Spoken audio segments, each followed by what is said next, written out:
So I wanted to address this whole pagan issue thing. Obviously, I'm Roman Catholic, and I believe it's the truth. But I think that this is something that all of us Christians can really agree on in general, and that is there's nothing inherently to be afraid of in paganism. And in fact, and I think C.S. Lewis makes this point, and it's one that I've always really appreciated. As an atheist, you have to assume that everybody who is religious is wrong.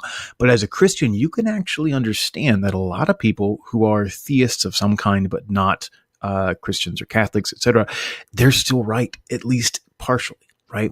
Um, so, I would say from a Catholic perspective, the Catholic is absolutely true. Closest to us would be the Orthodox, who believe in almost every single thing we do, other than obviously the primacy of the Bishop of Rome. Behind them would be our Protestant brothers and sisters, who probably are on scales, some believing more, some believing less. But after them would be, maybe the Jews, who believe in the one true God, and of course even the Muslims, right, who believe in the God of Abraham, although they improperly understand him. And behind them, anyone who's a deist of some kind, who believes that there's one true God, even if they don't believe we can know him. Behind them, a polytheist. They still understand that the world is bigger and there's something out there. So there's nothing inherently wrong with paganism, and it is a natural, organic outreach of the human mind to try to understand the world, and that's actually a good thing. That's the approach you always need to take with somebody, even if it's somebody who has left the church and is dabbling in these things. They need to understand there's a real danger there. Obviously, if you're practicing things like witchcraft and stuff, there's definitely a danger there, but there's also a good there. And the good is this authentic desire for God. It is indicative of this hunger. So what about the actual pagan stuff, right? Well, I wear a wedding ring. This is nowhere in the Bible, but we all do it, right? We all go to church on Sunday, and Sunday is the day of the sun, right? We don't worship Thor on Thursday, but we still use the word. So just because we use something that has pagan origins doesn't mean that it's pagan. And the ultimate proof text of this, you can actually take pagan symbols, like a wedding ring, and turn it into something that is good and holy, is this.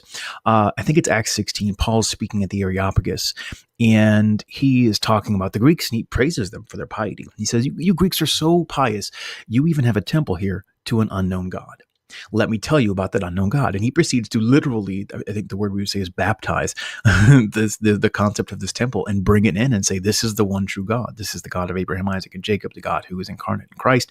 And so he literally uses a pagan deity to explain the faith to these pagans. So, it doesn't necessarily matter that some of the aspects of Easter are pagan, because you know what? Almost every single culture out there celebrates the seasons, right?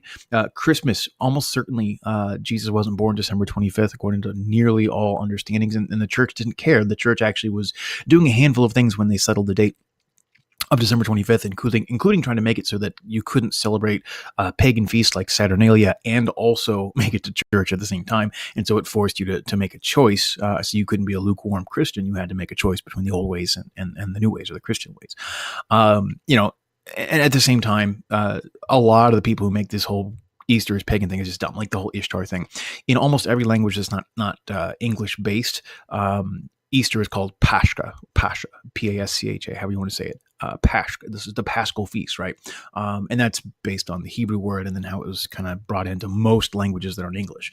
So it literally doesn't make any sense to say that it's pagan, but that doesn't mean that certain aspects that pagans used to celebrate weren't brought in and baptized, right? I mean, eggs have nothing implicitly to do with Easter.